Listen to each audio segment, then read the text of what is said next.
Ethical is a word where I feel you can't be ethical enough. It's a lie. I was getting married, I used to make lycra cat suits, but we had no choice because we never got that yarn here.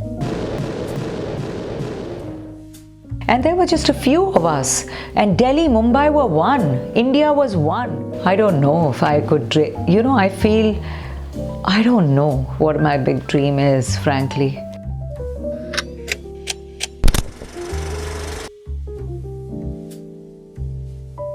So what defines Rina Dhaka? I really don't know, frankly. A definition for me, I feel, is inconsequential because I'm just like any other worker in the scene, and I practice Buddhism, and Buddhism tells us that we're nothing but sand grains of the Ganges. So that's really what I am, a dust particle around here, passing my lifetime, and I'm lucky I have fashion as my handwriting, my expression, a way to define some parts of my personality. So does your practice of Buddhism also reflect in your clothes? I'm not so sure because I could be having a very au contraire moment. But Buddhism has taught me how to persevere, to not give up, to kind of learn to take on challenges, difficulties, and to be able to overcome them. And fashion shows you many such opportunities, because don't forget, fashion is a trade which comes in with the packaging of the word deadline, and deadline has dead in it, and you really do have to die before achieving it. So many a times, many of us fail, and there are people who we may disappoint, but the intention is never that. Can you tell us a little about your fashion journey, how you started, what are the changes you're seeing now? My fashion journey really began with fashion in India, and to an extent the new generation and me, we don't even know each other, which is the last 15 years, because in my life there was a sense of what you call a set pattern, where you don't have really time to move your head up. I sometimes feel I'm like, there's a scene in a movie called Satte Pe Satta. I was trying to reach to Farah Khan because I've identified with that one scene for so many years, and I feel it's my life, where Amitabh Bachchan goes into the doors of a jail, and he's a young man with black hair, and then the door opens, creak, creak, creak, with that Hindi music sound, and out comes an old Amitabh Bachchan with white hair. And somewhere there I feel I've been in a kind of a prison of my own within my parameters of work. The good thing is that good work is always good. It's kept us on our toes, it keeps us busy. We work with the young people and with the workers and artisans who teach us a lot in our lives. But yeah, it has been a prison of sorts, in terms of a happy prison, I would say. What inspires you to still be a fashion designer, to continue this journey? The next season, always. The next collection. You go from one season to the next. And the next shoot, the next campaign, the next delivery to a client. Supposing we got something wrong, how to fix it. Could be a small shipment, big shipment. We're chasing a tail. I'm that dog who's all the time chasing a tail. My tail is the deadline. Can you tell us a little about your last collection and what you're actually planning to inculcate in the next collection? Now with me being a designer who does two types of line. One is a ready-to-wear western wear, which comes through fashion weeks. And the other collection we do is our Indian line, which we showcase through exhibitions, through fashion shows, and through our own, modes of delivery within India and outside. I have just finished 2 shows in a single day in Dubai, which was 2 days ago. It was a bit of a suicide trip, wherein at the World Trade Center, I did a collection which was more floral, more young, and very ready to wear and easy breezy for the FAME models. FAME models are special needs children who were modeling for this event. And we also used what are called professional models to sort of guide them through, though of course the champions were the FAME children. Yes. And then the same night I had another show which was all glamour, all about haute couture. It was filmed by Al Jazeera and FTV, and it was a international Miss Europe Continental collection. They had a beauty contest, and they invited 3 designers, one American, one me, and one Arabic designer. So it was really nice I didn't think I would last that day, and then trying to travel with those 2 collections, get them ready, And now that that is done, it's over. Now I will go on to another show. So which means because I've just showcased that collection, I don't want to repeat it. We're producing another for another fashion week in December, on December 21st. Okay. Then we will go on to our fashion weeks where Pret-a-Porter fall 2020 will have to be ready.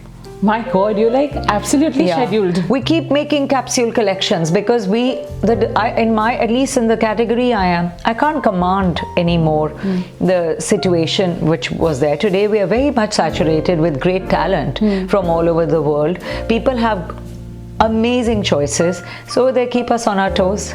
What do you think is the position of Indian fashion in the global market? Indian fashion is very, very large. There are many scales in it. There are the old guard of designers, of which I would like to believe I'm one of them. Okay. Then what we call the pioneers of the Indian fashion scene.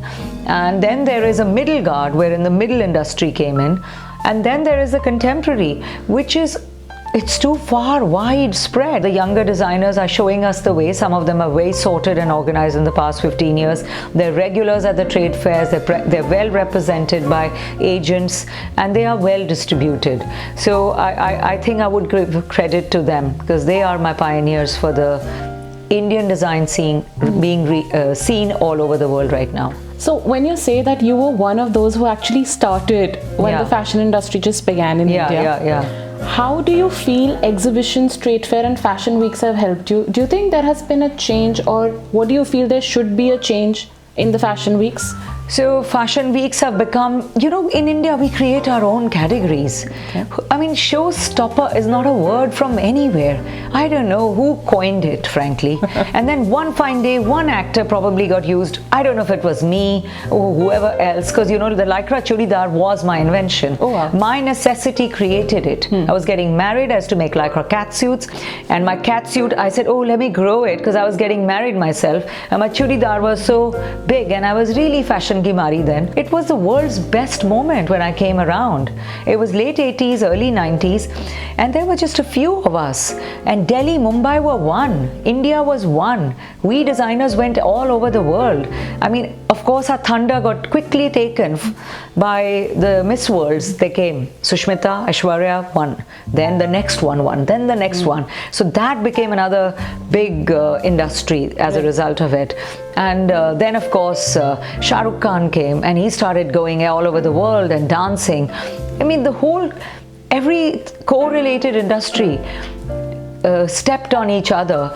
I just want my models to be back on the catwalk. I want them to be the showstopper, though a lot of the actors are our modeling industry today. Yes, that's true. And even the talent behind them is a lot of our fashion industry works in Bollywood and support industry. Right. So when you say it's exhibitions and people go there and they get good deals there, but we also have an online industry now that sells fashion. Yeah.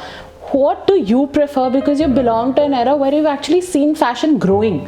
Yeah. So today, what do you prefer? Would you prefer your clothes being sold online, or do you still do exhibitions feeling that this is something that we can't omit from the fashion industry? So see, we got bills to pay. To run that cycle of work, daily I need feed. I got to feed my worker and I got to feed him with raw material. Then I got to feed that whole cycle, whether it's a supply line or the demand line.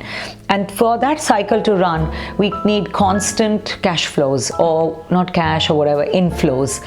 And for that, any business is welcome, whether it's online, offline, hand feel, exhibition, trunk shows. You've got to go. That's how it's running now. So today, if I say your consumers are more online, or do you feel that no, my consumers are majorly offline, they would still ring me up and order instead of going online and checking me there? I'm very fortunate. I have a wonderful set of customers. I have them all over the world. They support me wherever if I require them, whether by way of coming for my shows, for my collections, by buying my work, by wearing my work. Some of the women, I swear, are better than most of the Hollywood, Bollywood actresses I've seen. In real life, those women are wow. They're just astounding with their beauty, their elegance, their style, their sizing. They're just so perfect. Wow. I've just been very lucky to get this amazing client. With the client, I mean, if I feel lucky, oh God, they like my work. And I'm lucky that they wear me. I also get once in a while an angry customer. Okay. Once a year, maybe once in 2 years, and I relate more to them. And I try my best to please them, but things go wrong, they just don't work out. So there I go the Buddhist way, where I say, let not be about the money, let it be about eventual, you know, where your clothes are meant to give them joy, not disharmony. So let's work on that principle. So I try. I mean, it's helping me a lot. It is? Yeah. What's the best thing about the fashion industry? That you feel, okay, this is the best thing about the fashion industry and this is why I don't want to leave it. There is that high. When you, for me, it is when you have really sweated for a collection, you don't know how you put it together, it makes it to the runway, everybody is ready, the guests are in place, you can see them on the monitors, right. And the models are looking fine, and you are waiting in the wings with them. And I cannot describe to you, for me, that is a bit of my nirvana. And I have done this luckily for 30 years. And that is my reward. Okay. I really enjoy that. I don't know how to describe that euphoria, that feeling. I'm not heady. I'm just at peace actually. A fashion trend you've been seeing going on for long, like, you know, that ye hum pehle bhi karte the aur abhi bhi ho raha hai. Forever, of course. It's clothes, man. Human body is not going to change. Your limbs, even if you want to use plastics and everything in it, it's still arms, shoulders, waist, bust, length, crotch, knee, and ankles. So the human body is the same. So beyond a point, however much you twirl and twist it, you are going to make the basics. Everything sits on what they call a croquis, a basic. Right. So the basic is always the same. Yeah. Yes. So you've done so many shows outside, you've done so many shows in India. What do you think is the difference between the fashion world in terms of organized and unorganized outside India and in India? Well, you know, in America I've done solo shows.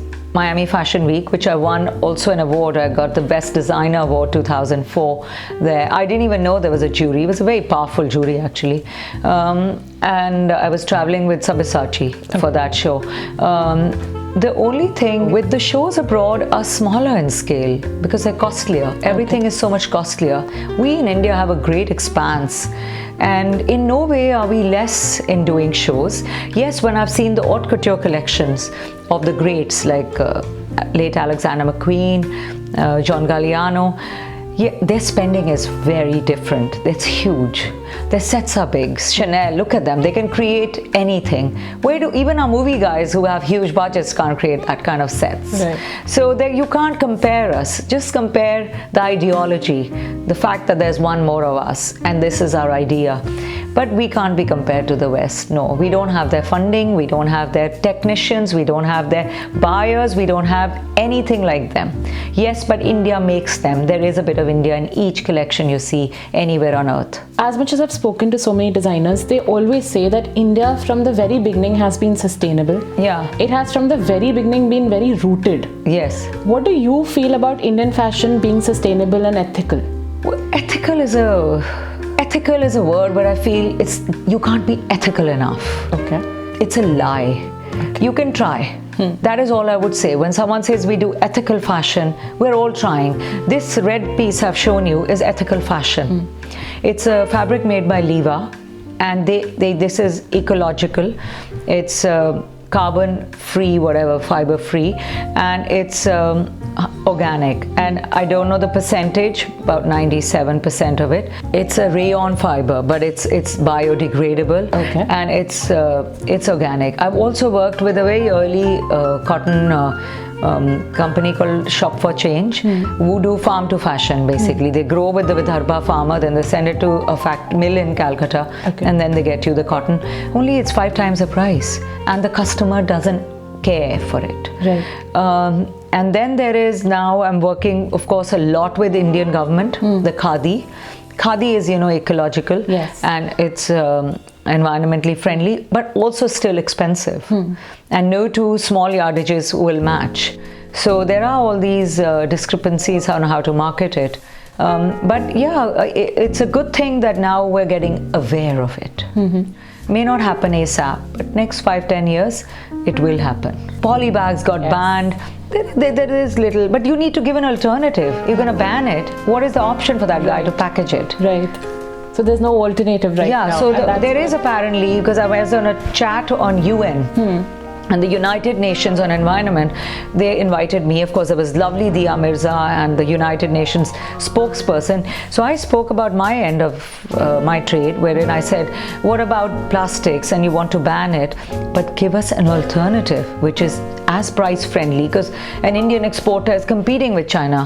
How is he going to support that in his cost structure? Right. What are you going to give him which will, not disqualify his product from QC standards, quality checks? And so they didn't have an answer then, but I believe there is an answer, but I don't know about its supply line. I don't know about its cost effectiveness and all these. So that is yet to come. Yeah, but it will seep through. So like you said, you've worked with government organizations. You've also worked in empowering women. Yes. How has that journey been? Indian women at all stages are pretty inspiring, if you see. I have never thought of them, at least the world of women I have seen has not been that much unempowered in some ways. One of the ways I've seen them is at work, wherein if you have a factory, you will see most of these women who come with the contractors who do our thread work, who do our hand work, finishing, checking, or who work in our factories. They're pretty tough ladies, I would say, and they are earning, so they are working. Then is the housewife. Okay. She is putting food, cleaning. Look at the amount of work she does. Cooking, cleaning, blah, blah, blah, blah. She does it all.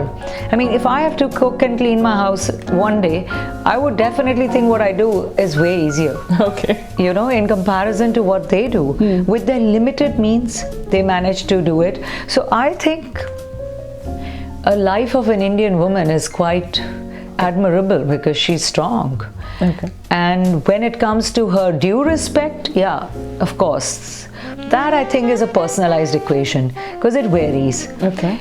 In any couple you will see it's not necessary that the man is wearing the pants. A lot of times the leader is the woman. Yes, so that's true. I really don't know about that. That is about a human equation, I feel. So there's a saying, big dreams, big achievements. Is there any big dream that you have achieved, and what was it? I don't know if I could I don't know what my big dream is, frankly.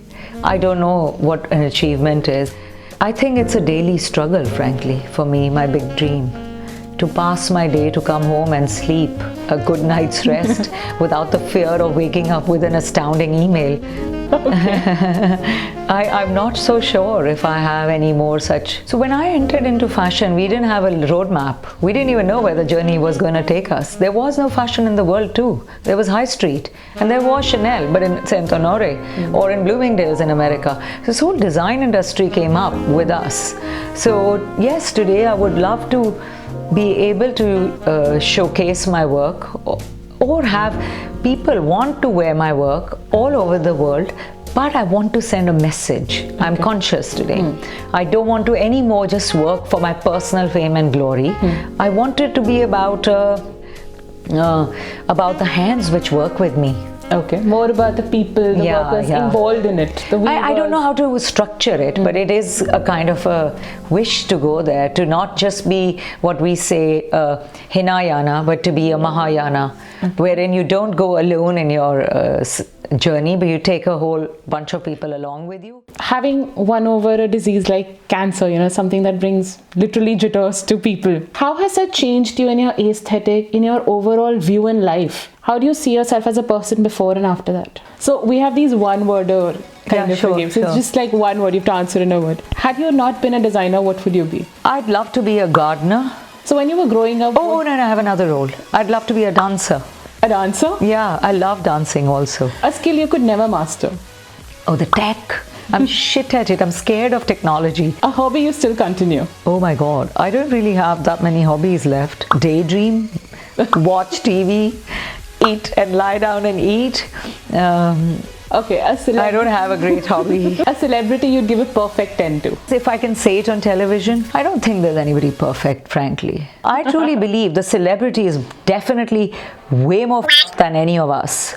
They need help. A bandana here, which I slept with and it left me a permanent line here.